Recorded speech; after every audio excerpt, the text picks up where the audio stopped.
모두의 따뜻한 모다 TV. 안녕하세요. 아직도 가야 할 길 스카팩체 은총 부분의 두 번째 시간. 권력이란 무엇인가? 은총과 정신질환. 은총에 저항하는 사람들, 은총을 맞이하기 위하여입니다. 권력이란 무엇인가? 세상에는 두 종류의 권력이 있습니다. 영적인 것과 정치적인 것이 존재하는데, 예수님은 사탄의 제안을 거절하고 십자가에서 무력하게 죽는 길을 택했습니다. 정치적 권력은 은근히 또는 노골적으로 타인을 강요해서 누군가의 의지에 따르도록 하는 능력입니다. 이 능력은 어떤 지위에 기속되죠. 왕이라든지 대통령직 또는 돈에 기속되기도 합니다. 위대한 알매 경지란 어둠 속에서 번쩍 불빛이 빛나는 것과 같은 깨달음으로 오는 게 아닙니다. 그것은 천천히 조금씩 오며, 그 조금이라는 것도 자기 자신을 포함해서 모든 사물을 관찰하고 탐구하는 각고의 노력 끝에 얻어집니다. 그들은 겸손한 학생입니다. 영적 성장의 길은 평생 걸리는 배움의 길입니다. 열심히 이 길을 따라가 보면 지식의 조각들이 모양을 갖추기 시작합니다. 점차적으로 사물이 의미심장해지고, 막다른 골목과 실망스러운 순간에 폐기해야 할 관념도 있습니다. 그러나 우리는 점차 우리 자신의 존재에 대한 깊고 깊은 이해에 도달하게 됩니다. 그리고 점차 자신이 하는 일이 실제로 어떤 일인지 자각할 수 있게 됩니다. 우리는 권력을 얻게 되는 것입니다. 영적인 힘을 경험하는 것은 기본적으로 기쁜 일입니다. 어떤 일을 정통했을 때 오는 기쁨이 있습니다. 영적으로 성숙한 사람들은 인생의 전문가인데, 그러나 또 다른 더 큰 즐거움이 있습니다. 그것은 바로 하느님과 교감하는 즐거움입니다. 자신이 하는 일이 무엇인지 진정으로 알 때 우리는 하느님의 전지전능하심에 동참하는 것이라 할 수 있는데, 어떤 상황의 본질과 우리가 어떤 행동을 할 때의 동기, 결과나 파급 효과에 관해 완전히 알매 얻게 될 때, 우리는 일반적으로 하느님에게만 기대할 수 있었던 수준의 알매 도달합니다. 우리의 의식적인 자아는 하느님의 정신과 결합하는데 성공한 것이 됩니다. 이 단계의 영적 성장과 위대한 인식 상태에 도달한 사람들은 언제나 즐겁고 겸손합니다. 그들은 자신이 비범한 지혜는 무의식에 그 기원을 두고 있다는 것을 알기 때문입니다. 또 그들은 무의식이라는 뿌리와 자신이 연결된 통로를 유념하고 있고, 그 통로에 따라 지식이 뿌리로부터 흘러나온다는 것을 잘 압니다. 배우려고 하는 노력은 바로 이 연결 통로를 열고자 하는 노력입니다. 그들은 무의식이라는 뿌리가 그들만의 특별히 가진 부분이 아닌 모든 인류와 모든 생명의 근원을 질문받으면, 진정으로 힘 있는 사람은 이렇게 대답할 것입니다. 그것은 내 권능이 아닙니다. 내가 지닌 이 작은 권능은 보다 위대한 힘의 조그만 표현일 따름이지요. 나는 단지 일종의 통로일 뿐, 이것은 결코 나의 힘이 아닙니다. 이런 겸손은 유쾌합니다. 하느님과 밀접하게 연결돼 있다는 깨달음 덕분에 진정으로 힘 있는 사람은 자아 축소를 경험하기 때문입니다. 제 뜻이 아니라 당신 뜻으로 이루어지게 하소서. 저를 당신의 도구로 써주소서. 라는 것이 그들의 유일한 소망입니다. 이러한 자아의 망각은 마치 사랑할 때의 느낌처럼 조용한 환희로 다가옵니다. 하느님과 밀접하게 연결되어 있다는 것을 알므로써 외로움이 사라지는 것을 경험합니다. 이는 교감이 있는 것입니다. 영적인 힘을 경험한다는 것은 분명 즐겁지만 한편으로는 끔찍한 일입니다. 더 많이 알수록 어떤 행동에 돌입하기가 점점 어렵기 때문입니다. 더 많이 알수록 우리는 어떤 결정을 내리기가 더 많은 자료를 흡수해야 하고, 이 일을 결정에 반영해야 합니다. 많은 것을 알면 알수록 결정 내리기는 복잡해지죠. 그러나 알면 알수록 결과를 예측하기는 쉬워집니다. 결과가 어찌 될지 정확하게 예측할 책임을 떠맡는다면 그 일의 복잡함에 압도되어서 무력증에 빠지게 될지도 모릅니다. 어떤 상황에서는 그것이 최선의 방책일 수 있지만 다른 상황에서는 재난이나 파괴가 될 수 있습니다. 그러므로 영적인 힘이란 단순히 삶의 문제가 아닙니다. 그것은 보다 더 위대한 삶의 경지로 나아가면서 여전히 결정을 내릴 수 있는 역량을 유지하는 능력입니다. 그리고 하느님과 같은 권능이라는 모든 것을 다 알면서도 결정을 내리는 힘입니다. 하느님에게 다가가면 갈수록 우리는 하느님에게 더 많이 공감하게 됩니다. 하느님의 전지전능과 함께 한다는 것은 그분의 고뇌를 함께 나눈다는 뜻이기도 합니다. 권력은 또 다른 문제가 있습니다. 그것은 고독입니다. 적어도 이 점에서는 정치적인 권력과 영적인 힘 사이에 유사점이 있습니다. 자신의 고뇌와 책임을 함께 나눌 만한 수준의 사람이 없는 것입니다. 오로지 자신에게 책임이 있는 것인데요. 영적인 힘의 심오함에서 비롯되는 고독감은 정치 권력의 그것과는 차원이 다릅니다. 정치 권력자들이 막강한 지위에 비해 깨달음의 수준은 별로 높지 않을 확률이 큽니다. 때문에 거의 언제나 비슷한 수준에서 대화를 나눌 사람이 있지요.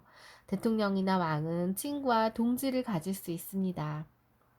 그러나 깨달음, 다시 말해 영적 힘이 최고의 수준에 도달한 사람은 주변의 자기와 대등할 정도의 알매 깊이를 지닌 사람을 발견하기는 정말 어렵습니다. 복음서의 가장 신랄한 주제 하나가 자신을 진정으로 이해할 사람이 없다는 것에 대한 예수님의 끝없는 절망이었는데 그가 그토록 노력하고 자신을 개방했지만 열두 제자 가운데 단 한 사람도 자기 수준으로 올라선 사람은 없었죠. 그의 무한한 사랑은 순전히 혼자 앞서 걸으며 그들을 인도해야 하는 책임감을 덜어주지 못했습니다. 이런 종류의 고독은 영적 성장을 향한 여정에 가장 앞서간 자라면 모두가 겪는 것입니다. 이웃에서 점점 멀어짐에 따라 하느님과의 관계가 점점 밀접해진다는 즐거움이 없다면 감당해내기 힘든 짐입니다. 의식이 성숙해지고 하느님을 알아가는 교감 속에는 우리를 지탱해주고도 남을 즐거움이 있습니다. 은총과 정신질환. 우리는 방어기제를 작동시켜 우리의 인식을 제한합니다. 게으름과 고통에 대한 두려움 때문에 인식을 방어한다면 세상에 대한 우리의 이해는 실제와 전혀 다른 것이 될 것입니다. 행동은 이해를 기초로 합니다. 그래서 그렇게 되면 우리의 행위도 비현실적인 것이 됩니다. 정도가 심해지면 스스로 건강하다 생각하나 이웃들은 현실감이 없는 사람, 정신 이상자라 여길 것입니다. 그러나 무의식은 부적은 반응을 증가시켜서 우리에게 경고를 보내죠. 악몽을 꾼다든지 불안하다든지 우울증이라든지 기타 여러 증상을 통해서 이러한 경고를 우리에게 보냅니다. 의식은 현실을 부정해도 무의식은 전지전능하기 때문에 진정한 현실을 파악하고 긴장감을 조성하거나 여러 증상을 내보이는 방법으로 우리 의식에게 뭔가 잘못되었어 라고 자꾸 알려주고 인식시키려고 노력합니다. 정신질환의 고통스럽고 달갑지 않은 증상은 모두 은총의 모습을 드러낸 것이라고 할 수 있습니다. 의식의 바깥에 존재하면서 우리의 영적 성장을 돕는 힘의 소산입니다. 증상과 질병은 동일한 현상이 아닙니다. 질병은 증상이 나타나기 훨씬 전부터 생겨납니다. 증상은 병이 아니라 치료의 단서입니다. 원하지 않아도 증상이 나타난다는 사실은 그것이 은총의 한 양상임을 말해줍니다. 이것은 하느님의 선물이고 무의식이 전하는 메시지입니다. 원하기만 하면 자신을 점검하며 재정비할 실마리를 제공해주는 메시지입니다. 은총이라는 것이 대개 그렇듯 사람들은 이 선물을 거절하고 그 메시지에 관심을 기울이지 않습니다. 은총을 거절하는 방법은 다양하지만 결국 병에 대한 책임을 회피하려는 시도로 모아집니다. 사람들은 자신의 증상이 진짜가 아니라 누구나 이런 정도는 이따금씩 겪게 마련이라고 여기면서 증상을 무시하려고 합니다. 직장을 그만두고 운전을 회피하고 다른 도시로 이사를 한다든지 특정 행동을 하지 않는 등등 그들 문제의 핵심을 피해가려고 노력합니다. 진통제나 의사에게 처방받은 약물이라든지 술과 기타 마약 등으로 자신을 마비시켜서 증상을 없애려고 합니다. 자신이 어떤 증상을 갖고 있음을 인정할 때조차 되게 여러 교묘한 방법으로 바깥 세상에 무관심한 친척, 가짜 친구, 탐욕스러운 기업, 병든 사회, 운명에게조차까지 책임을 전가시키려고 합니다. 자신의 증상을 자기 책임으로 받아들이는 소수만이 자기 영혼의 혼란이 겉으로 드러난 것임을 깨닫고 무의식이 주는 메시지와 그 은총을 수용하고 치료에 따르는 고통을 감수합니다. 심리치료에 따르는 고통을 기꺼이 직면하려는 삶은 커다란 보답이 따라옵니다. 치료를 성공적으로 끝낸 사람들은 우울증이나 공격한 불안이 최고의 경험이었다고 말합니다. 하느님을 믿지 않는 사람도 치료를 받다 보면 이런 현상을 경험할 수 있는데 성공적으로 치유된 환자들은 그들이 은총을 입었다는 것을 매우 실감합니다. 은총에 저항하는 사람들. 심리치료는 일종의 도구입니다. 영적 성장을 위한 후둣과도 같은 것인데 이 도구를 선택할지 거절할지는 전적으로 환자의 몫입니다. 일단 선택 후에 어떤 결과를 얻을지는 환자에게 달려 있습니다. 그리스도가 부름받은 자들은 많지만 선택받은 자는 적다고 말한 것과 같이 대다수가 병들어 있지만 좀 더 심하게 병든 사람이 있고 그런 사람일수록 치유되기가 힘들다는 것입니다. 그들의 심각 정도는 어린 시절의 애정 결핍의 심각함과 경험의 시기 등에 달려 있습니다. 정신병은 태어나기 9개월 전이 되기까지 극단적인 애정 결핍을 경험했을 것이라고 추측합니다. 완치는 거의 불가능하다고 봅니다. 그 다음 조금 약한 성격 장애자들은 유아기의 보살핌을 잘 받았지만 생후 9개월에서 2돌 사이에는 애정 결핍을 경험했고 그들의 병은 정신병보다는 심각하지 않지만 역시 치유되기 몹시 어렵습니다. 그보다 조금 약한 신경증 환자들은 어린 시절 부모가 잘 돌봐주었다가 2돌이 지나서 5, 6세 될 때까지 보살핌이 부족해서 고통받는 사람들입니다. 따라서 정신병이나 성격장애보다 그 정도는 약하지만 치료하고 또 완치되기도 보다 쉽습니다. 다 자란 다음에 겪는 애정 결핍도 정신질환의 원인이 됩니다. 또 성장기 충분한 사랑을 받으며 유년기의 애정 결핍으로 인한 상처는 거의 대부분이 회복될 수 있습니다. 신경증은 성격 장애보다는 치료가 쉽고 성격 장애는 정신병보다는 치료하기가 쉽습니다. 이것이 특정 개인에게 적용될 때는 예측이 들어맞지 않을 때가 많습니다. 성장하려는 의지를 고려하지 않았기 때문인데요. 어떤 사람은 위중한데 성장하려고 하는 의지가 많고 어떤 사람은 경미한데 성장하려는 의지가 결여된 사람은 진전이 너무 더딥니다. 환자 자신의 의지야말로 정신치료가 성공하느냐 실패하느냐를 가늠하는 중요한 요소라고 생각합니다. 그러나 현대정신의학은 이런 요소를 간과하거나 아주 무시합니다. 성장하려는 의지는 본질적으로 사랑과 동일한 현상임은 분명합니다. 사랑이란 영적 성장을 위해 자신을 확장하려는 의지입니다. 이 정의에 따르면 진정으로 사랑하는 사람은 곧 성장하는 사람입니다. 사람들의 사랑하는 능력, 즉 성장하려는 의지는 어린 시절에 부모의 사랑뿐 아니라 삶 전체에 미치는 하느님의 사랑인 은총에 의해서 자라난다는 것을 믿게 됩니다. 그 이후 이 사실을 증명하려고 애써왔죠. 은총은 의식세계 바깥에 있는 강력한 힘으로 무의식이라는 대리자뿐 아니라 부모나 그 외에 사랑을 베푸는 다른 사람들을 통해 작용되고 우리가 이해할 수 없는 방식으로 옵니다. 부모로부터 애정 결핍이라는 외상을 극복하고 인간적으로 부모보다 훨씬 나은 사랑을 베풀 수 있는 것은 이유가 바로 은총 때문입니다. 왜 소수만 이런 환경을 극복하고 영적 성장하고 진보할까요? 은총은 모든 사람에게 차별 없이 주어집니다. 하느님의 사랑은 우리 모두를 감싸고 있고 다른 누구보다도 덜 귀한 사람은 있을 수 없습니다. 우리의 대부분은 은총의 부름에 귀를 기울이지 않고 그 도움을 거부하기 때문입니다. 왜 극소수만이 은총의 부름에 귀를 기울일까요? 그것이 바로 게으름입니다. 우리 모두 저주로 내려진 엔트로피라는 원죄 때문인데요. 은총의 진화라는 사다리로 우리가 밀려 올리는 궁극적인 힘의 원천이듯이 엔트로피는 우리로 하여금 그 힘을 저항해서 지금의 편안한 자리에 그냥 머물게 하거나 아주 적은 힘만 써도 사다리 아래로 내려가게 부추깁니다. 스스로를 가르치고 훈육을 시켜서 진정으로 사랑하면서 영적으로 성장하게 하는 것이 얼마나 어려운지에 대해서 언급합니다. 이 어려움을 피하고 싶은 것은 당연한 건데요. 이것이 바로 엔트로피, 게으름, 권력의 문제입니다. 은총의 부름은 사랑으로 세상을 돌보고 수고하는 삶, 봉사와 희생이 요구되는 삶으로의 부름이며 인류의 부모가 되라는 부름입니다. 은총이 새겨주는 평화에는 책임과 의무와 임무가 뒤따릅니다. 성 아우구스티누스는 사랑할 수 있고 부지런하면 원하는 것은 무엇이든 할 수 있다고 했습니다. 심리치료를 통해 충분히 성숙해진 사람은 이 무자비하고 힘든 세상에서 건강하게 살아갈 수 없다는 감정에서 마침내 벗어납니다.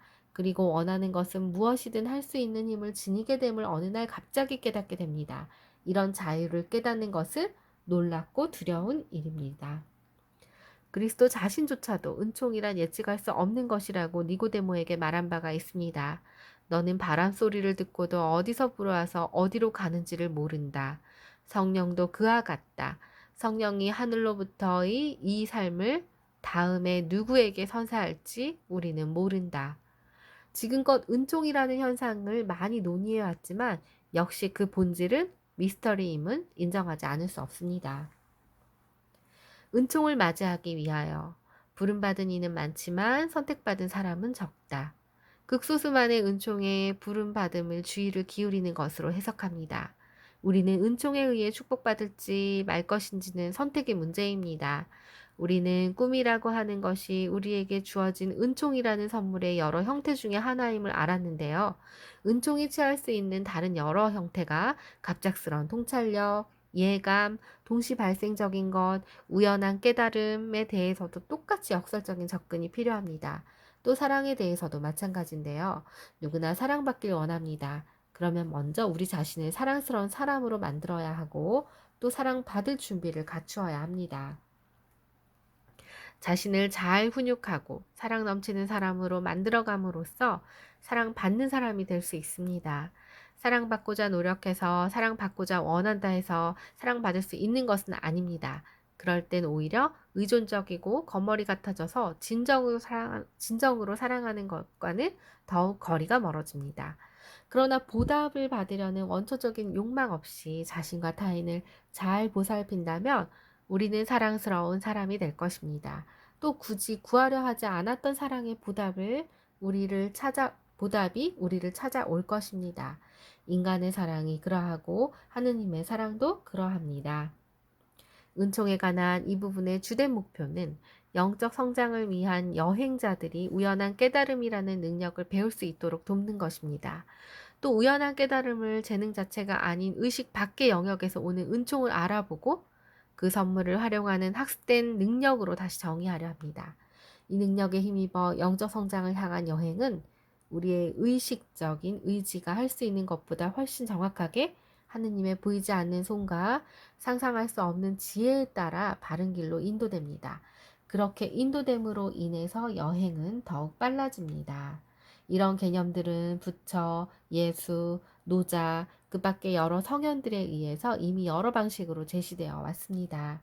수동성과 의존성, 두려움과 게으름 때문에 가야 할 길을 속속들이 미리 보기를 원하며 매 발걸음이 안전하고 가치 있다는 것을 보장받고 싶어하는 사람들이 많습니다. 하지만 그것은 불가능합니다. 영적 성장의 여행은 용기와 주체성, 생각과 행동에서의 독립성을 요구하기 때문입니다. 예언자의 말이나 은총의 조력이 유용하긴 하겠지만 그 길은 반드시 혼자 가야 합니다. 어떤 스승도 당신을 거기에 데려다 줄 수 없습니다. 확고한 공식도 없습니다. 종교 의례는 배움을 위한 보조수단이지 배움 자체가 아닙니다.